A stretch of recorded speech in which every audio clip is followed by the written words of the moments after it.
I put my trust in you.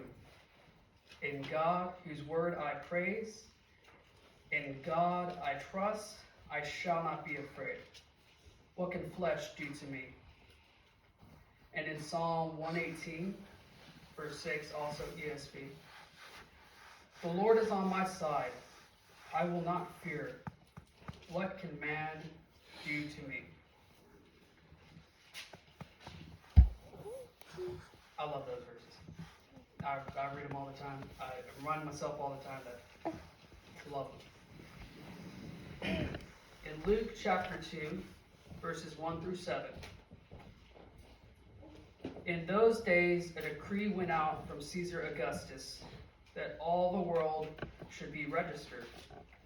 This was the first registration when Quirinius was governor of Syria, and all went to be registered, each to his own town.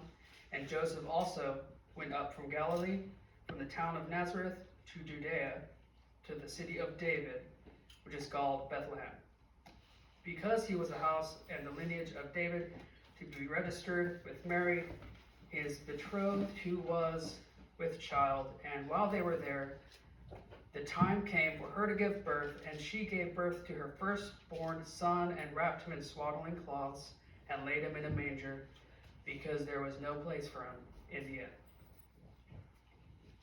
I'm sure all of us are pretty familiar with these passages. We go through them every year. I just kind of like to take this time to point out, during this time also, the Romans were occupying Jerusalem and Israel and Judea and a lot of the world at the time. This was very problematic for a lot of reasons, especially for the Jews who had very strong self-identity, especially their self-identity in who they were in God. They have a phrase, and I'm going to butcher the phrasing on this, so bear with me. Malkuth Shamayim, which is literally the sole sovereignty of God. That's what the literal translation is. They understood that as a call to freedom, or God is the king of the universe, so no other king can be God over us, and no other king has authority over us. So knowing that, they did not enjoy having the Romans in charge at all, not one bit. And the Romans, more so, they taught all the people they're in control of, they're like, hey, Caesar is God. That's what they told everyone. So this was direct conflict with everything the Jews were taught and knew and grew up to know. So it's a very chaotic, fearful time in history for a lot of people. And the census especially, relating it back to what we just read. I don't think the Jews would be very happy about the census, because it's another reminder of Rome's in charge. So I'm sure there was a lot of chaos amidst these few days where people were traveling to the cities they were going to be at. And especially for Mary, who was young, pregnant, traveling on a donkey. I've never been pregnant, but I've seen my wife pregnant, and that did not look very comfortable. And I haven't given birth. That also did not look comfortable at all. In fact, it looked very terrifying. So imagine being Mary in this time of chaos, giving birth in a stable, a barn, around animals. Just imagine how afraid she probably was. Because just thinking about it, I'd be afraid.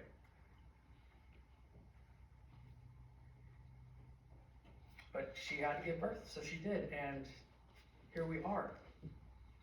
You know? So the point is that fear is a part of life, whether we like it or not. I was afraid when Judah was born for a number of reasons, but especially in my past experience, I didn't have the best experience with my parents. So I'm afraid of being a failure, as I'm sure many other parents are too. But I can't let that rule my life. Fear can limit us especially if we're trying to rely on our own strength. If we're not asking for help, if we're not accepting the help that God is trying to give us, or the help from others. God wants to help us, but sometimes fear can limit that if we let it.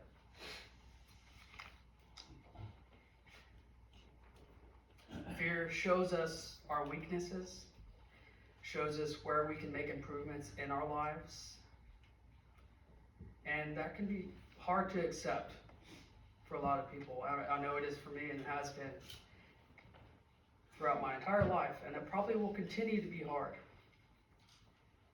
But my challenge that I've been faced with through the past few months is to not run away from the fear, not to let it win, so to speak. Instead, to face it, to embrace it, and to accept it. But then to go to the Lord. And, always I'm faced with my inner self of why? Why should I do that? But why? I ask myself that a lot. I shouldn't, but I do. And I'm sure if all of y'all were honest, you do too. Why should we face the fear? Why should we embrace it? Why should we accept it? Well, as I've gone through my life, I've learned that facing fear, embracing fear, and accepting fear is a process in healing for yourself. You face it and embrace it and you acknowledge it. You can't heal from it unless you see it for what it is. So, for example, I'm afraid one day that I will fall down the stairs.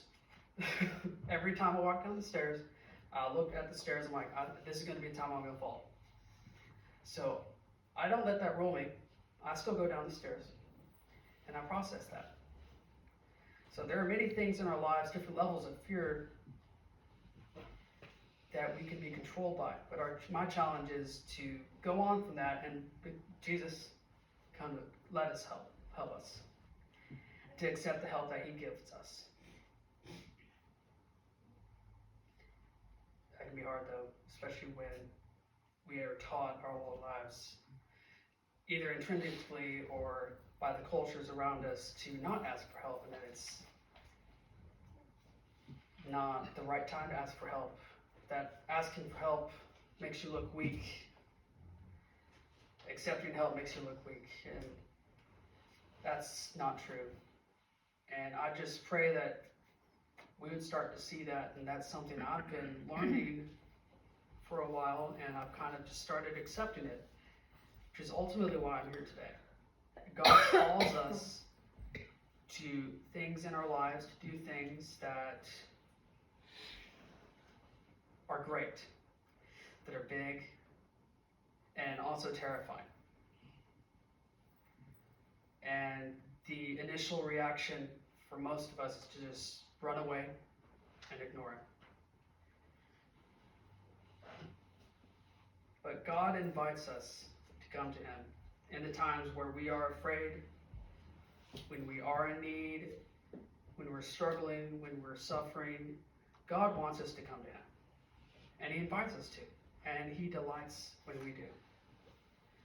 Just like Judah, when she's having a hard time, I love it when I'm there for her. Because I love her a whole lot. And I hope that she will always be coming to me in times of fear, just like God wishes all of us to always come to Him in times of fear. All